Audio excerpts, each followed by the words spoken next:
Good morning বন্ধুরা। আজকে বৃহস্পতিবার, আরও আজকে একটা আমার ব্যস্ত দিন তোমাদের সাথে আমি কাটাবো। আজকে আমার স্কুলও আছে, মেয়েকেও স্কুলে পাঠিয়ে দিয়েছি। আর মেয়েকে আজকে টিফিনে লুচি আর তরকারি দিয়েছি, কারণ কালকে তো আমি আর আমার হাজব্যান্ড লুচি আর তরকারি খেয়েছি। তো ওকে না দিতে খুব একটা খাই না কোনো কিছুই, তো কেমন একটা লাগছিল, এরকম কোনো দিনও হয়নি। তো তখন ঠিক করলাম যে ওকে টিফিনে লুচি আর তরকারি করে দেবো। একটু আগে উঠতে হবে, অসুবিধা নেই, করে দেবো ওকে। তো সেই মতন ওকে বলেওছি যে কালকে থেকে লুচি আর তরকারি দেবো। তো তখন ও শুনে বলছে, মা লুচি আর আলুর দম দেবে? আমি তখন ওকে বললাম, মা আলুর দম তো পেঁয়াজ রসুন আদা এগুলো দিয়ে করতে হবে, তো অত সকালে করে উঠতে পারবো না, ওগুলো একদিন বাড়িতে তোকে লুচি দিয়ে আলুর দম দিয়ে দেবো। স্কুলে লুচি আর এমনি হালকা করে বাটি চচ্চড়ি করে দেবো লুচি দিয়ে। তখন বললো ঠিক আছে, তাই করে দিও। তো তাই করে দিলাম। আর আমি সকালবেলা যে জলটা সেটা ফুটিয়েই দিই ওকে স্কুলে, যতটা সম্ভব চেষ্টা করি ফোটানো জলই খাওয়ার এই ওয়েদারটার মধ্যে। আর এখন আমি একটু বসেছি, আর তারপরে তো ভাত ডাল বা তরকারি করবো, করে হাজব্যান্ডকে টিফিন দেবো ঠিক করেছে। আমারও আজকে একটু টিফিন নিতে হবে। তো এই দিয়ে আজকে আমি সমস্ত কিছু করবো।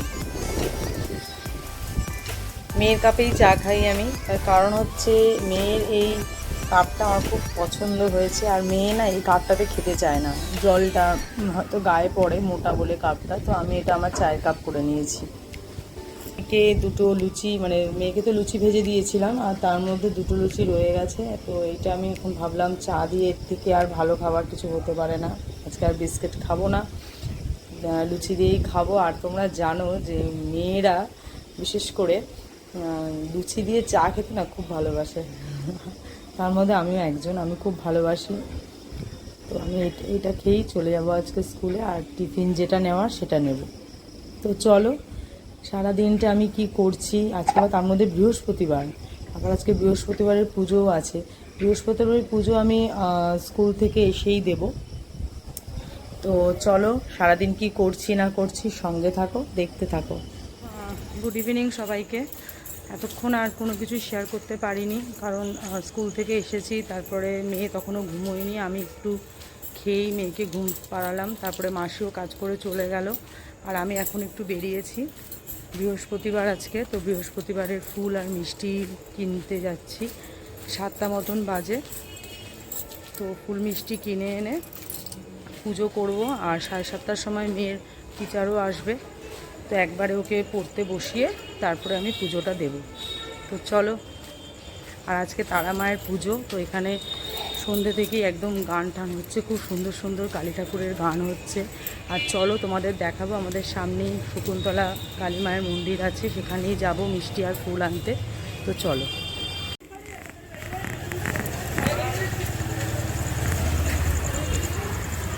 আজকে বৃহস্পতিবার বলে দোকানপাট সব বন্ধ আছে, দেখো এদিকের সব দোকানগুলো বন্ধ। তো মন্দিরের কাছে চলে এসেছি, দেখো কি সুন্দর লাইটিং। আর এটা হচ্ছে আমাদের শকুন্তলা কালী মায়ের মন্দির।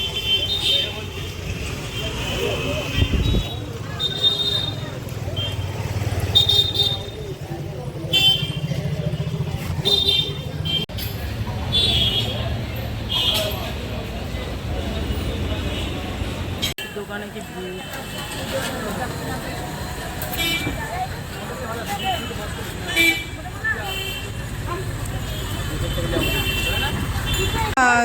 মন্দিরের সামনে গেছিলাম, তো তো ওখানে পুজো দিয়ে এলাম, ধোয়া জামা কাপড়ই পরে গেছিলাম ঠাকুরের ফুল মিষ্টি আনবো বলে। আর দেখো এখানে পুজো দিয়ে এলাম। নাও মা নাও।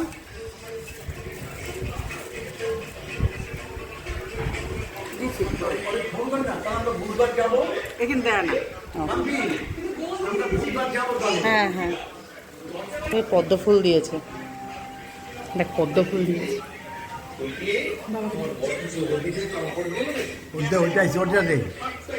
হাই, ভালো রেখো বাবারি বাবা। আমার মেয়ে কোথায়? কিরা মা আসো, এই যে ঠাকুরের কাছে গেছিলাম, মন্দিরে গেছিলাম। ওঠো ওঠো ওঠো ওঠো ওঠো। কি হচ্ছে বাবু? এখানে আবার ভাই মিষ্টি নিয়ে এলো। এটা কি মিষ্টি রে? দেখো। তো এখন সমস্ত এগুলো পরিষ্কার করে নিচ্ছি। আজকে তো বৃহস্পতিবার, সকালবেলা তো আমি একদমই টাইম পাই না, তো তার জন্য এখনই সব পরিষ্কার করে সিংহাসনের কাপড়, সব জামা কাপড়গুলো চেঞ্জ করে দেবো।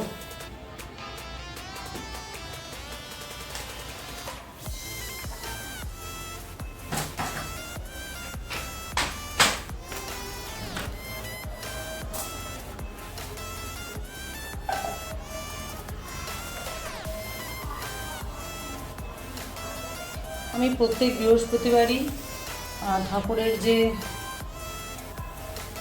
জায়গাটা পুরো চেঞ্জ করি। আমার এরকম 3-4 রকমের সেট আছে, তো চেঞ্জ যখন করি আবার এই সেটটাকে ধুয়ে দেবো।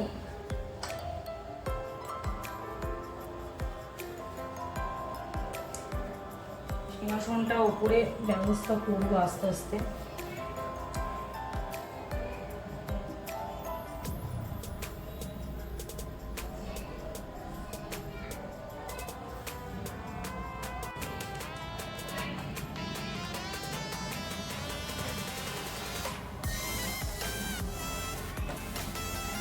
যেটুকু পারি নিজের মতন করে করি।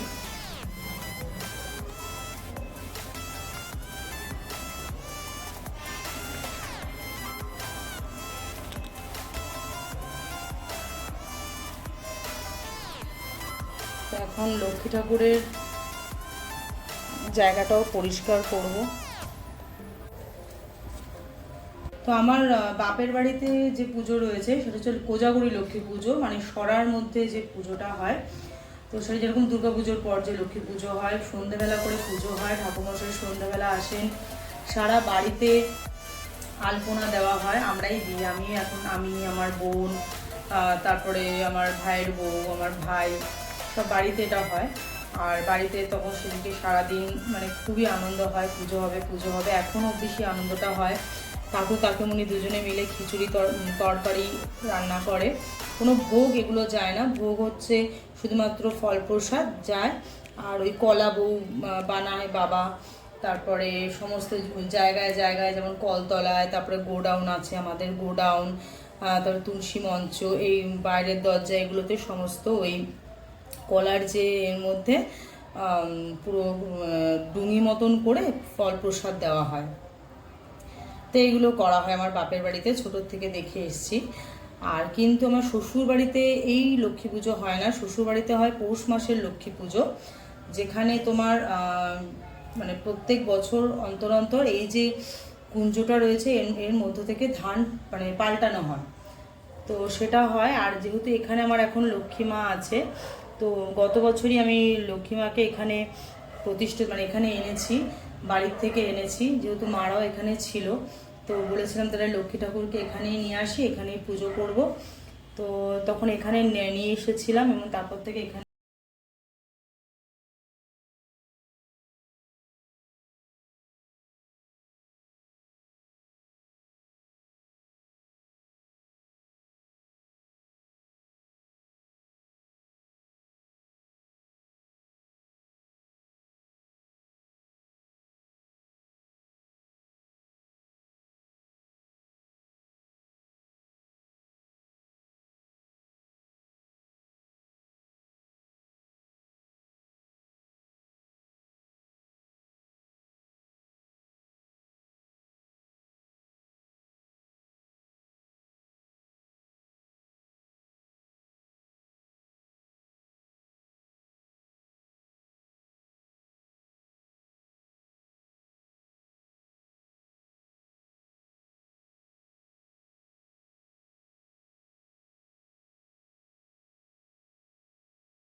আমারি ঘরে থেকো আলো করে।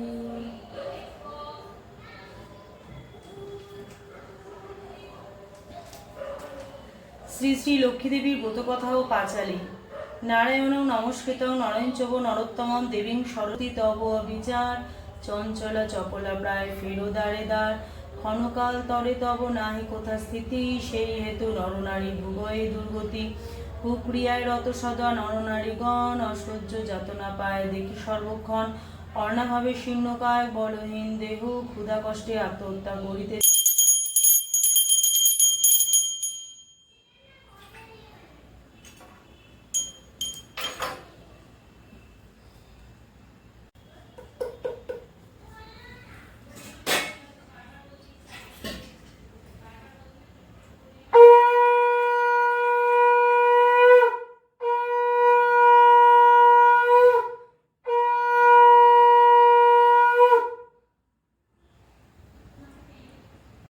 মেয়ের তো পড়া হয়ে গেছে আর আমারও ঠাকুর দেওয়া হয়ে গেছে। এখন মায়ের ঘরে এসেছি। মা বললো আজকে এখানেই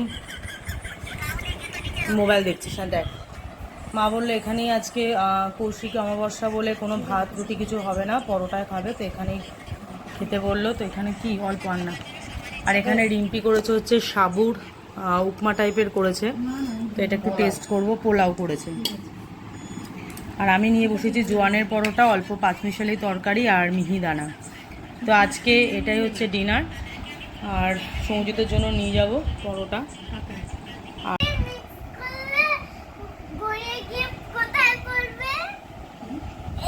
কি বুঝতে পারছি না, ফ্রুটস দিয়ে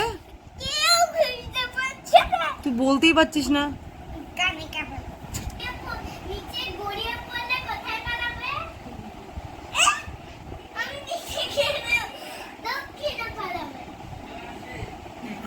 এটা আবার কিরকম ধাঁধা? তোকে কে বলেছে এটা? কে বলেছে তোকে?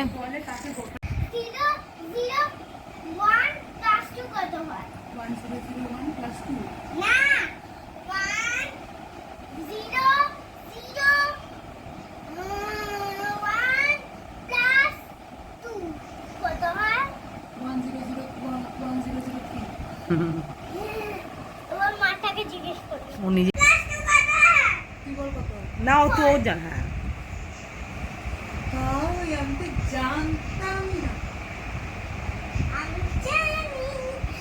বলে দাও গুড নাইট।